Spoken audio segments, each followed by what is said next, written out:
I'm Ella, and here's how everything took a turn. It used to be just me, my little sister, Lily, Mom, and Dad. Life was ordinary, nothing flashy, but it was ours. Dad worked fixing cars, and Mom was a librarian until her friend Janet talked her into one of those personal growth workshops. It didn't take long for that to flip everything upside down. I remember the evening it all changed. We were sitting around the dinner table, a chorus of laughter and the clinking of dishes filling the room. Dad had just cracked a joke about his day at the shop when Mom dropped her news. "I'm quitting my job at the library," she announced, reaching for the mashed potatoes as if she hadn't just dropped a bombshell. Dad paused his fork halfway to his mouth. "Quit? Why the hell would you quit now, Karen?" Mom's eyes lit up with that scary kind of excitement. "I met some people at the seminar. They're into stock trading, real estate, all sorts of investments that could make us real money, not just pennies." "You're talking about gambling with our savings, Karen. That seminar is messing with your head," Dad snapped, his voice a mix of worry and anger. "It's not gambling, Tom. It's about taking risks to move forward. You're just too scared to see it," Mom fired back. That's how most dinners went after that seminar. Mom chasing dreams of big bucks and Dad trying to pull her back to reality. Their arguments got louder, rougher, and nothing like the parents I knew. One day, I came home from school to find Mom at the kitchen table, papers and her laptop spread out like she was plotting a takeover. "Hey, Mom, what's all this?" I asked, dropping my backpack. "It's my future, Elle. I'm done living paycheck to paycheck. It's time we live like the rich," she replied without looking up. "I've invested some money in a promising stock, and tomorrow I'm meeting with a group about a real estate venture. It's all going to change for us. You'll see." I wanted to believe her, really, but it felt like we were stepping onto a roller coaster without any safety harnesses. And what if it doesn't work out? What happens then? Mom finally looked up, her gaze fierce. "It will work out. I'm making sure of it." Days turned into weeks, and the tension didn't let up. Dad hated the gambling. He called it that, no matter what fancy name Mom gave it. I'd hear them at night, their voices raised in another heated debate. "You're throwing away everything we've worked for, Karen. Those schemes are nothing but money pits, and you're just too chicken to seize a real opportunity," Dad would say. "I'm trying to build something bigger here, and I don't need your negativity," Mom would retort. Arguments between Mom and Dad were daily events, each more heated than the last. The stakes kept getting higher, and so did the tension. It was like living on a ticking time bomb, waiting for it to blow. One Thursday night, the air in the kitchen was thick enough to cut with a knife. Dad had just discovered Mom pulled a hefty sum from their joint savings account. I was trying to focus on my homework at the dining table, but the rising voices made it impossible. "Karen, where's the money from our savings? It's nearly half gone." Dad's voice boomed from the doorway as he slapped some papers on the table. "I invested it, Tom.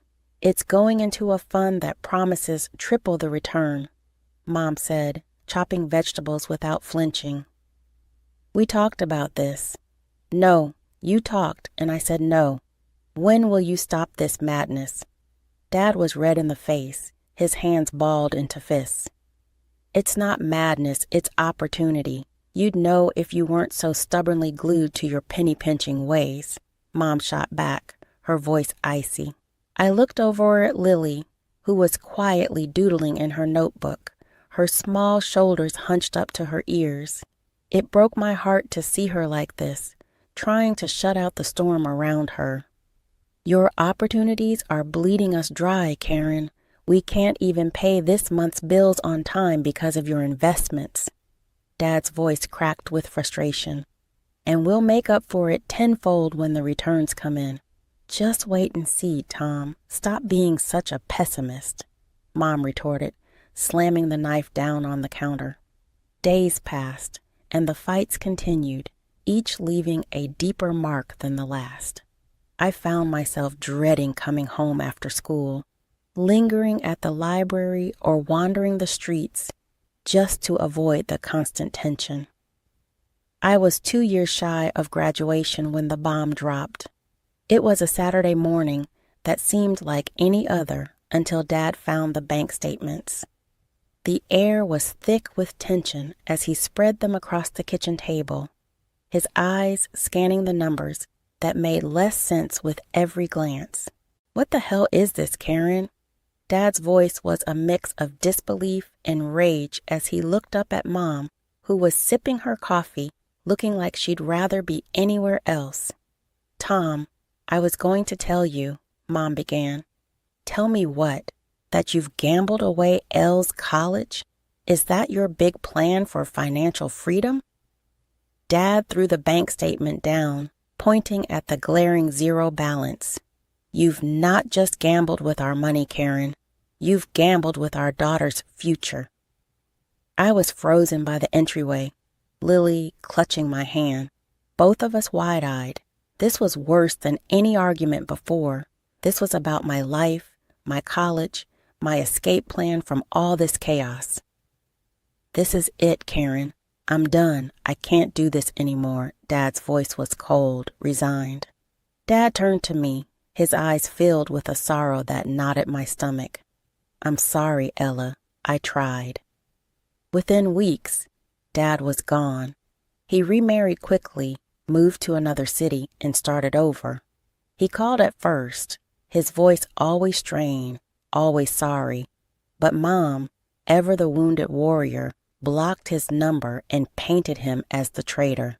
"Your father left us girls. He doesn't care. He's not even paying," Mom told us one evening, her tone bitter as she deleted his contact from my phone.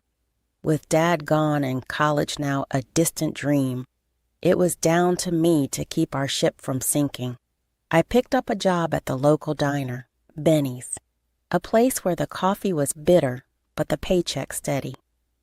Every cent I earned went straight to Mom, supposedly to help dig us out of the hole her gambling had buried us in. But despite handing over my pay, bills were piling up, and Mom was hardly ever home, always off chasing her next big score. One particularly long day had me coming home past midnight. The house was dark, Lily asleep on the sofa with books scattered around her. I gently woke her up to get her to bed, feeling a mix of anger and sorrow that she had to live like this.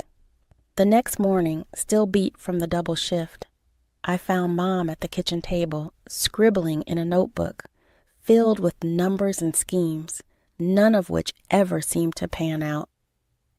"Mom, what's for dinner tonight? I'm pulling another double and I won't have time to cook," I asked, hoping for once she'd taken care of something, anything. She didn't look up, just kept on scribbling. "Don't eat here, eat at work, and you should get Lily a job there too. We could use the extra money." Her words hit me like a slap. "Are you serious? She's only 14, Mom, and my job is to make sure she doesn't have to work, that she gets to be a kid as long as she can." Mom shrugged, still not looking at me. "Needs must, Ella. We're drowning here." That evening, after my shift, I spotted Mom outside a flashy new casino downtown. She was arguing with a bouncer, her face flushed and angry as she was escorted out. "Mom," I called out, running over. "What are you doing?" She rounded on me, her eyes wild. "I was so close, Ella. I have a system, downloaded it off the net. It's foolproof, Ella. I just need to tweak it a bit and then we'll be rolling in it. You think you're going to win big, but it's all a scam. It's designed to make you lose, Mom.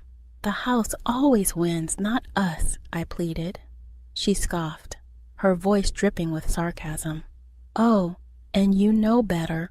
Working at a diner is going to save us? At least it's real money, Mom. It's honest work, not this fantasy you're chasing." "You're addicted," I said, my voice cracking with emotion. "I'm not addicted. I'm trying to fix our lives. You'll see. Tomorrow I'll prove it," she stormed off, leaving me standing alone on the street. I walked home slowly, each step heavier than the last. I had to accept it. Mom wasn't going to change. It was up to me to keep Lily safe and try to scrape together some semblance of a future. But as I unlocked our front door to the sight of bills and final notices stacked up, I couldn't help but feel we were one losing hand away from losing everything. With Lily's birthday coming up, I threw myself into extra shifts at the diner. She had been upset lately, feeling left out because her clothes weren't as nice as her classmates. I wanted to buy her something special, something beautiful that would make her feel confident and happy on her day. I had a little box, a plain old shoebox, where I stashed away every extra dollar I could spare. I hid it well under my bed, buried beneath winter clothes and old notebooks. It was supposed to be a surprise, a good surprise, not like the ones Mom kept springing on us. 2 days before Lily's birthday, while I was at work, I got a frantic text from her. It just read, "Come home now, it's Mom." My stomach dropped. I swapped shifts with a friend and rushed home, my mind racing with what could have gone wrong this time. I arrived to shouting. The front door was open, and I could hear Mom's voice booming from inside my room. As I stepped in, the scene before me was chaos. Clothes and papers were strewn everywhere, and there was Mom holding the shoebox, her face twisted in anger.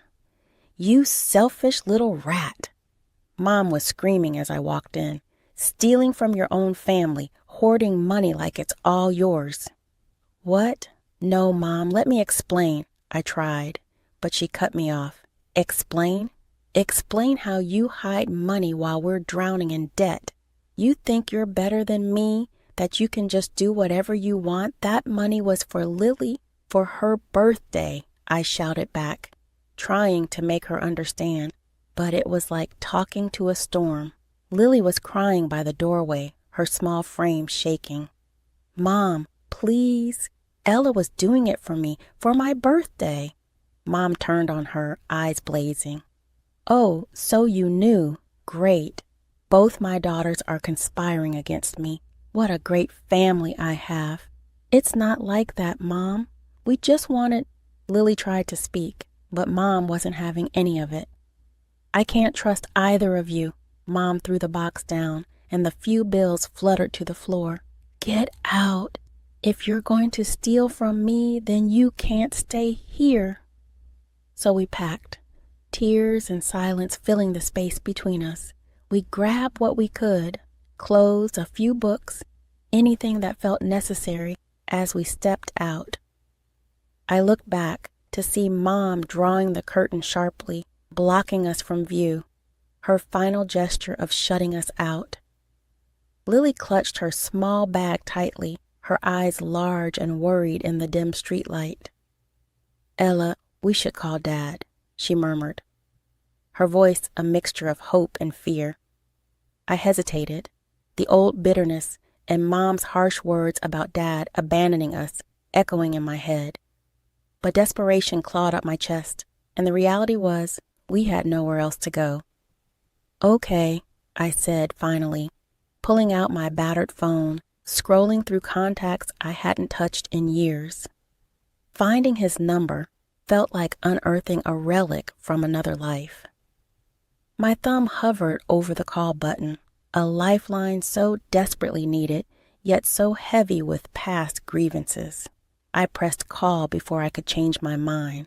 The line clicked, and then his voice, warm and unfamiliar, filled my ear. "Hello, Dad, it's Ella and Lily. We need help," I blurted out, the words tumbling in a rush. "Mom, she kicked us out. We have nowhere to go." There was a pause, heavy and thick. Then softly but firmly, he said, "I'm sending you money for train tickets right now. Come to me.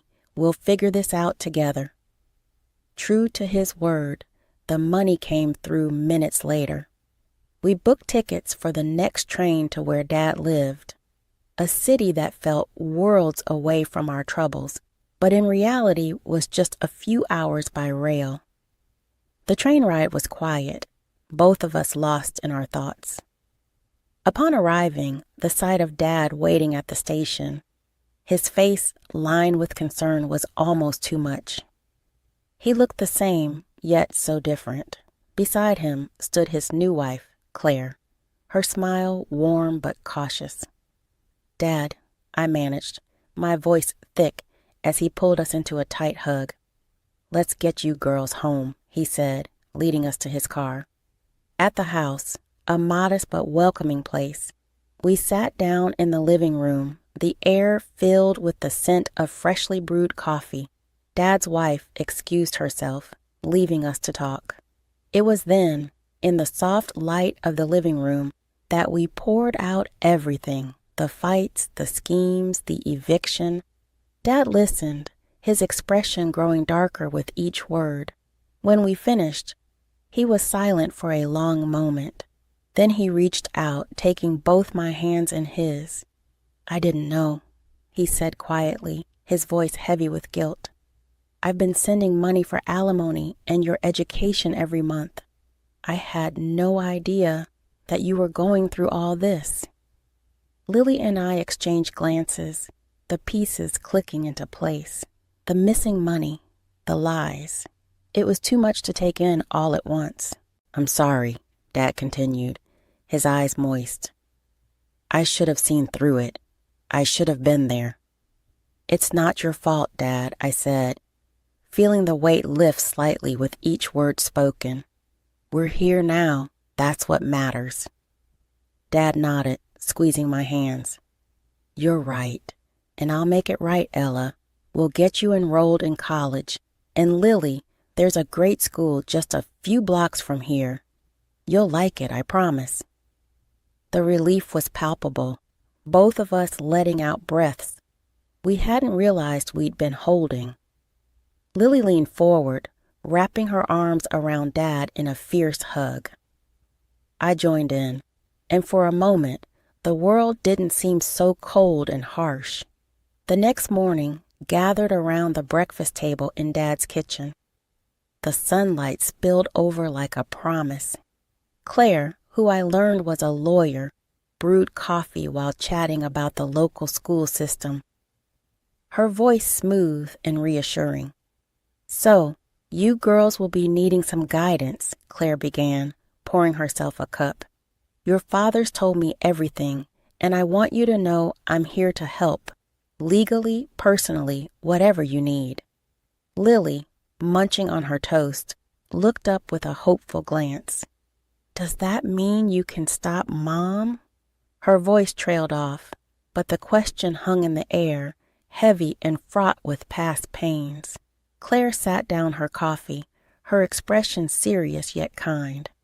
"Yes, Lily, I'm going to make sure she can't pull you back into that mess. We're filing for full custody and ensuring that alimony will no longer fall into unreliable hands." The conversation shifted to lighter topics, plans for the school year, and my college prep. I had started reading again, dusting off old textbooks, and filling my head with knowledge that had nothing to do with survival.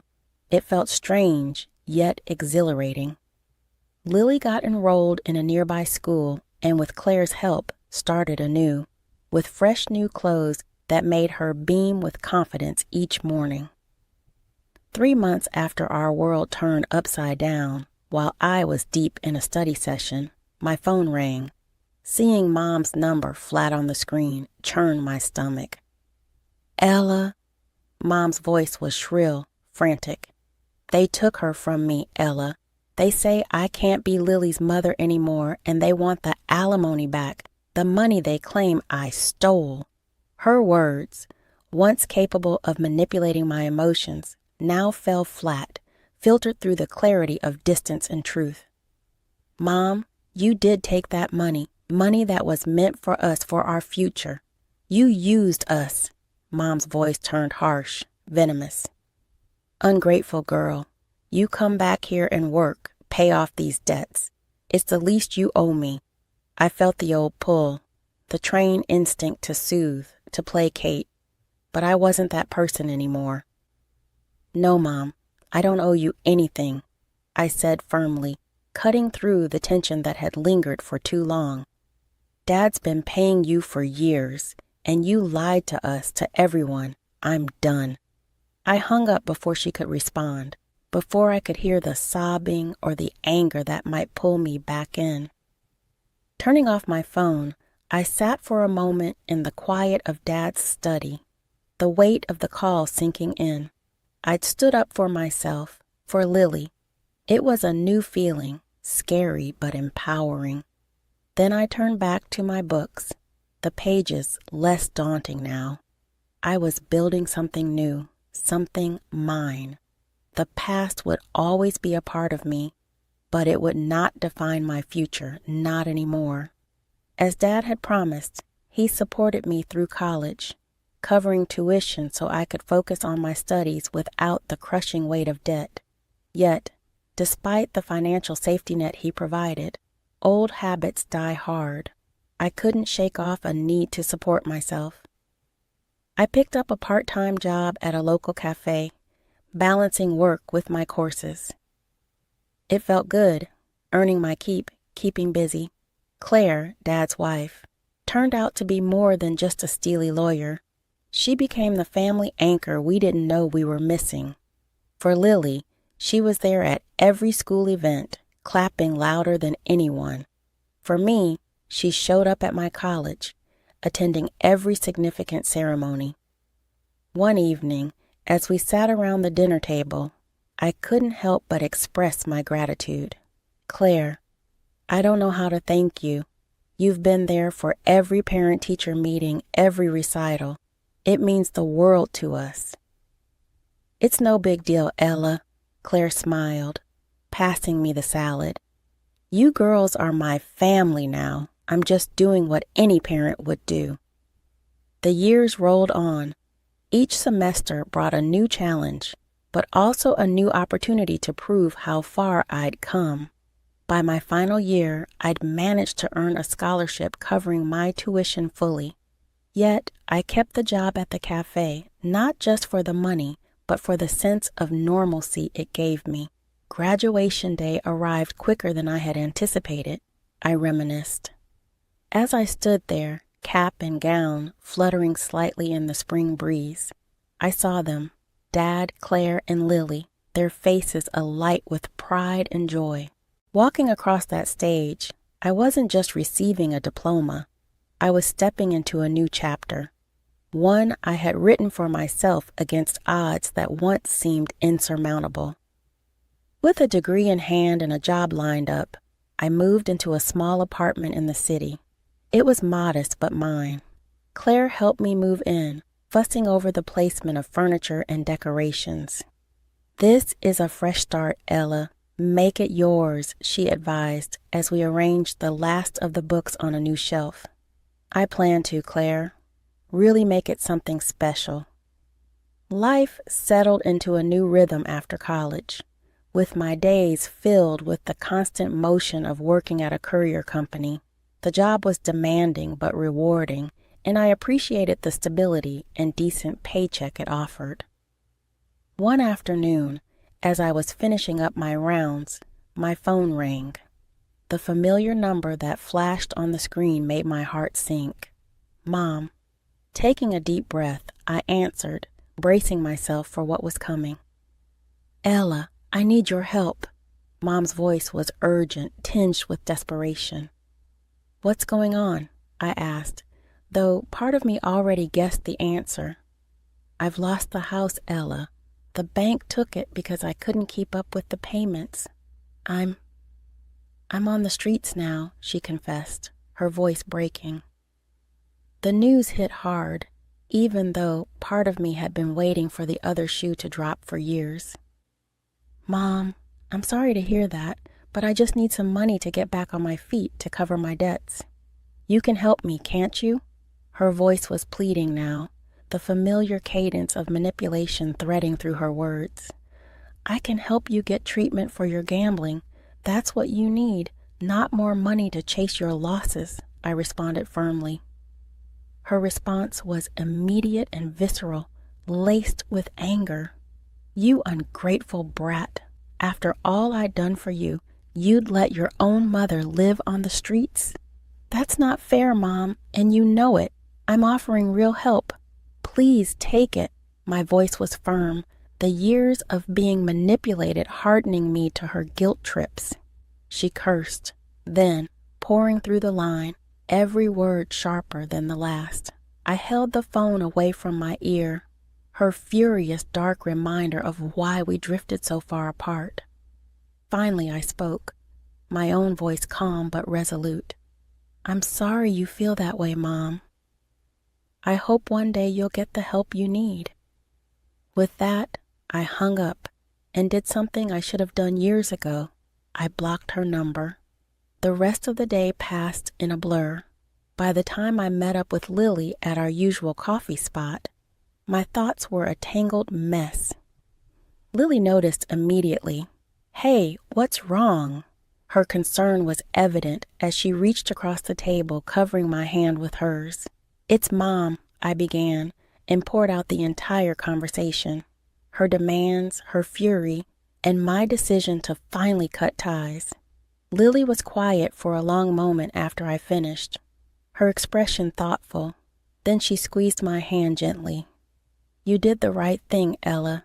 It's hard, but it's right. She's not the person we once loved. She's made her choices." I nodded, feeling the truth of her words. "It hurts, Lil. It feels like I'm abandoning her, but I know she's abandoned herself a long time ago," I confessed, the weight of realization heavy on my shoulders. "Sometimes the hardest decisions are the ones that save us," Lily said softly, her wisdom beyond her years evident in her eyes and her words. "You're choosing not to drown with her." "We have our own lives to live," she continued, her words settling something deep within me. I was tired of the cycle of hope and disappointment that came with every call from Mom. It was time to break free, to truly start anew.